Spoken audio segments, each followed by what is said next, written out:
এ বাবা, আমি এক পায়ে স্কেটিং পরে কি জন্য হাঁটছি, আর শাড়ি পরে বাইক নিয়ে এটা কে উড়ে উড়ে চলে গেল? দাঁড়াও দাঁড়াও, সবই বলবো। रुको जरा सबर करो। সকালটা শুরু করেছিলাম রুটিতে একটা কামড় দিয়ে করে চাটা টেনে গাড়িতে তেল মেরে কুয়াশার ভিউটা এনজয় করতে করতে গেছিলাম এই ফলটা কিনতে, সেটা যদিও বা পাইনি।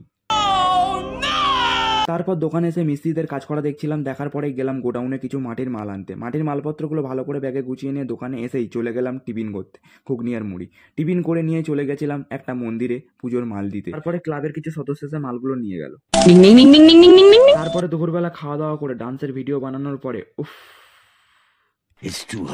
তারপরে ডান্স ভিডিও বানানোর পরে গিয়েছিলাম স্কেটিং প্র্যাকটিস করতে। এই যে স্কেটিংটা দেখতে পাচ্ছ, এই স্কেটিংটার দাম 10,000 টাকা। যদিও বা এটা আমার না, এটা এই ছেলেগুলো যারা খুব ভালো স্কেটিং করে, আর আমি এসেছিলাম ওদের কাছে স্কেটিং শিখতে। তারপরে ওদের 10,000 টাকা স্কেটিংটা পায়ে গলিয়ে নিয়েই খুব কনফিডেন্সের সাথে চালাতে গিয়ে প্রথমে পড়ে যাচ্ছিলাম, বাট পরে ঠিকঠাকভাবেই চালাতে পারছিলাম। তারপরেই ওরা বললো যে একটা রিলস বানাবে, তার জন্যই এক পায়ে স্কেটিং পরে রাস্তার মধ্যে হেঁটে বেড়াচ্ছিলাম।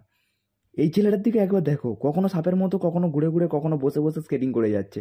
তারপর এটা দেখার পরে মনে মনে ভাবছিলাম, আমি কবে পারবো। ভিডিওটি ভালো লেগে থাকলে লাইক কমেন্ট শেয়ার করে দিও। দেখা হচ্ছে পরের ভিডিওতে। Till then, by.